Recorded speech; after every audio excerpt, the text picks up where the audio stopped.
Now we try this question. Convert the following NFA to DFA. ये जो given NFA है इसको हमें DFA में कन्वर्ट करना है और NFA में यहाँ पे तीन स्टेट है, एक है Q0 स्टेट, एक है Q1 और Q2. Q0 is initial state, Q2 is final state, जिसको हम लोग एन सर्कल करके रिप्रेजेंट करते हैं, या हम लोग यहाँ पे एस्टिक भी लिख सकते हैं to represent the final state. और यहाँ पे दो इनपुट सिंबल है, 0 है और 1 है. 0 के लिए ये सब ट्रांजिशन है, 1 के लिए ये सब ट्रांजिशन है. सबसे पहले हम लोग डिसाइड करेंगे initial state of equivalent DFA. जो DFA हमें ऑब्टेन करना है उसकी इनिशियल स्टेट क्या रहेगी, उसकी इनिशियल स्टेट क्या रहेंगे, initial state of given NFA. Given NFA में इनिशियल स्टेट क्या है, Q0, इसलिए हम लोग यहाँ पे लिखते हैं Q0. और अभी हम लोग ट्रांजिशंस फाइंड आउट करते हैं फॉर Q0. तो यहाँ पे हम लोग लिखेंगे डेल Q0 को 0 इनपुट दो, वैसे हम लोग लिखते हैं डेल Q0 को 1 इनपुट दो. और देखो Q0 को जब हम लोग 0 इनपुट देते हैं तो ट्रांजिशन कहाँ पे होता है, Q0 Q1 पे, इसलिए हम लोग यहाँ पे Q0 Q1 लिखेंगे. वैसे Q0 को हम लोग 1 इनपुट देते हैं तो ट्रांजिशन कहाँ पे होता है, Q2 पे. जो जो स्टेट्स हमें राइट हैंड साइड में मिलती जाएंगी उसके लिए हमें ट्रांजिशंस फाइंड आउट करना है. तो हम लोग Q0 Q1 के लिए ट्रांजिशन फाइंड आउट करते हैं. तो यहाँ पे लिखते हैं हम लोग Q0 Q1 0 इनपुट. और देखो Q0 Q1 का 0 के लिए कहाँ पे ट्रांजिशन हो रहा है, तो Q0 का 0 के लिए फाइंड आउट करना है, यूनियन डेल ऐसे लिखना है हमें सेपरेटली. Q0 को 0 इनपुट दो, यूनियन Q1 को 0 इनपुट, यूनियन डेल Q1 को 0 इनपुट दो. और देखो ट्रांजिशन कहाँ पे होता है. Q0 का 0 के लिए यहाँ पे लिखा है वो है Q0 Q1 पे हो रहा है ट्रांजिशन. वैसे ही Q1 का 0 के लिए देखना, Q1 का 0 के लिए कहाँ पे हो रहा है, Q0 पे हो रहा है. जब हम ये दोनों का यूनियन लेंगे तो हमें मिलेगा यहाँ पे Q0 Q1. तो यहाँ पे हमें कॉमा नहीं देना है क्योंकि NFA में Q0 और Q1 डिफरेंट स्टेट्स थी, पर DFA में ये सिंगल स्टेट कंसीडर की जाएगी, इसलिए हम लोग यहाँ पे कॉमा नहीं लिखेंगे. फिर Q0 Q1 को 1 इनपुट दो, तो लिखते हैं डेल Q0 Q1 को 1 इनपुट.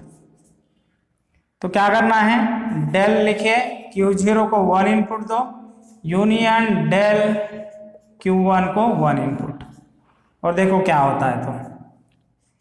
तो Q0 को 1 इनपुट के लिए ट्रांजिशन कहाँ पे हो रहा है, Q2 पे, इसलिए हम लोग यहाँ पे Q2 लिखते हैं. यूनियन Q1 का 1 के लिए कहाँ पे ट्रांजिशन हो रहा है, Q1 पे, और इसका यूनियन क्या आएगा, Q1 Q2 आएगा, इसलिए हम लोग यहाँ पे लिखते हैं Q1 Q2. फिर Q2 के लिए ट्रांजिशंस फाइंड आउट करना है. तो Q2 के लिए तो हमारे पास अवेलेबल है ट्रांजिशंस. Q2 को 0 इनपुट के बाद कहाँ पे ट्रांजिशन होंगे, और वैसे Q2 को 1 इनपुट के बाद में कहाँ पे ट्रांजिशन होंगे लिखना है. तो Q2 का ट्रांजिशन देखो कहाँ पे हो रहा है, Q1 पे हो रहा है 0 के लिए, और 1 के लिए कहाँ पे हो रहा है, Q0 Q1 पे हो रहा है. अभी नेक्स्ट हमें किसके लिए फाइंड आउट करना है, Q0 Q1 हो गया है, Q2 भी हो गया है, ये Q0 Q1 हो गया है, एक अभी बचा है Q1 Q2. तो अभी Q1 Q2 के लिए हम लोग ट्रांजिशंस फाइंड आउट करते हैं.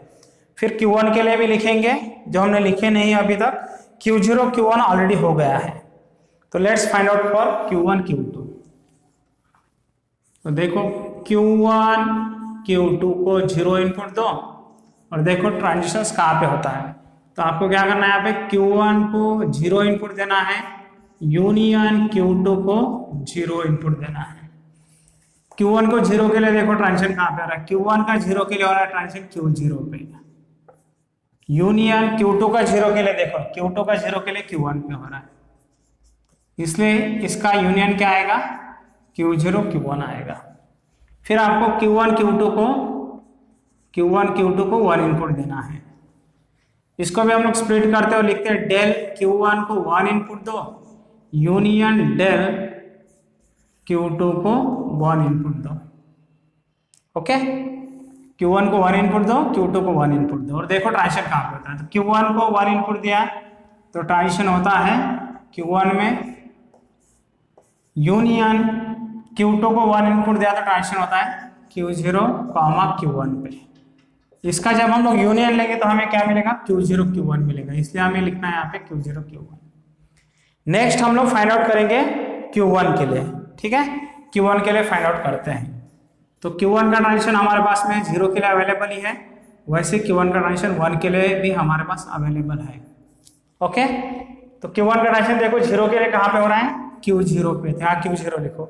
1 के लिए कहाँ पे हो रहा है, Q1 पे, यहाँ पे Q1 लिखो, ठीक है।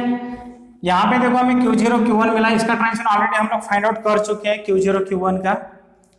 यहाँ पे हमें Q0 Q1 मिला, फिर से इसका भी ट्रांजिशन हमने फाइंड आउट कर लिया है। Q0 का ऑलरेडी अवेलेबल है, Q1 का भी। तो इसका मतलब है कि राइट हैंड साइड में हमें ऐसी कोई भी नई स्टेट नहीं मिले जिसके ट्रांजिशन हमारे पास में अवेलेबल नहीं है। तो अभी हम लोग ट्रांजिशन टेबल ड्रॉ करते हैं DFA के लिए। Transition table for equivalent DFA, equivalent DFA is, ठीक है। ट्रांजिशन टेबल कैसे लिखेंगे हम लोग, Q, और यहाँ पे इनपुट सिंबल लिखना है। यहाँ पे इनपुट सिंबल 0 है और 1 है। Starting with initial state Q0 का 0 और 1 के लिए ट्रांजिशन लिखना है। तो देखो Q0 का 0 और 1 के लिए ट्रांजिशन कहाँ पे हो रहा है, Q0 Q1 पे और Q2 पे, इसलिए हम लोग लिखते हैं Q0 Q1, यहाँ पे लिखते हैं Q2। फिर हम लोग लिखेंगे Q0 Q1 का ट्रांजिशन। देखो Q0 Q1 का ट्रांजिशन 0 के लिए हो रहा है Q0 Q1 पे, और 1 के लिए हो रहा है Q1 Q2 पे, इसलिए हम लोग यहाँ पे लिखते हैं Q0 Q1 और 1 के लिए लिखते हैं Q1 Q2। नेक्स्ट Q2 का ट्रांजिशन 0 के लिए हो रहा है Q1 पे, इसलिए हम लोग लिखते हैं Q2 का ट्रांजिशन 0 के लिए हो रहा है Q2 पे, और Q2 का ट्रांजिशन 1 के लिए कहाँ पे हो रहा है, Q0 Q1 पे। फिर Q1 Q2 का ट्रांजिशन लिखना है। Q1 Q2 का ट्रांजिशन लिखिए। 0 के लिए कहाँ पे हो रहा है, देखो Q1 Q2 का 0 के लिए हो रहा है Q0 Q1 पे, और Q1 Q2 का 1 के लिए भी कहाँ पे हो रहा है, Q0 Q2 पे, इसलिए हम लोग लिखते हैं यहाँ पे Q0 Q1 और यहाँ पे भी लिखते हैं Q0 Q1। फिर बचा Q1 स्टेट, तो Q1 स्टेट का ट्रांजिशन 0 के लिए लिखना है और 1 के लिए। Q1 का 0 के लिए हो रहा है Q0 पे, और Q1 का 1 के लिए कहाँ पे हो रहा है, Q1 पे। ओके, तो ये सब ट्रांजिशंस हम लोगों ने लिख दिए। ये हमारा DFA बना। DFA में हमने इनिशियल स्टेट भी मेंशन किए जो कि Q0 है। इनिशियल स्टेट हर बार एक ही रहेगी, और अभी हमें फाइनल स्टेट डिसाइड करना है कि फाइनल स्टेट कौन सी रहेगी। तो जो NFA गिवन था उसमें Q2 फाइनल स्टेट थी, तो यहाँ पे हमें देखना है कि Q2 कहाँ पे प्रेजेंट है, और वो सब स्टेट्स को क्या बनाना है, फाइनल स्टेट्स बनाना है। तो देखो Q2 यहाँ पे प्रेजेंट है, ये फाइनल स्टेट बनेगी। Q2 यहाँ पे भी प्रेजेंट है, इसलिए ये भी क्या बनेगी, फाइनल स्टेट। तो दो ही जगह पे Q2 प्रेजेंट होने के कारण हमारे जो DFA है उसमें 2 ही फाइनल स्टेट बनेगी। ओके, तो दिस इज द इक्विवेलेंट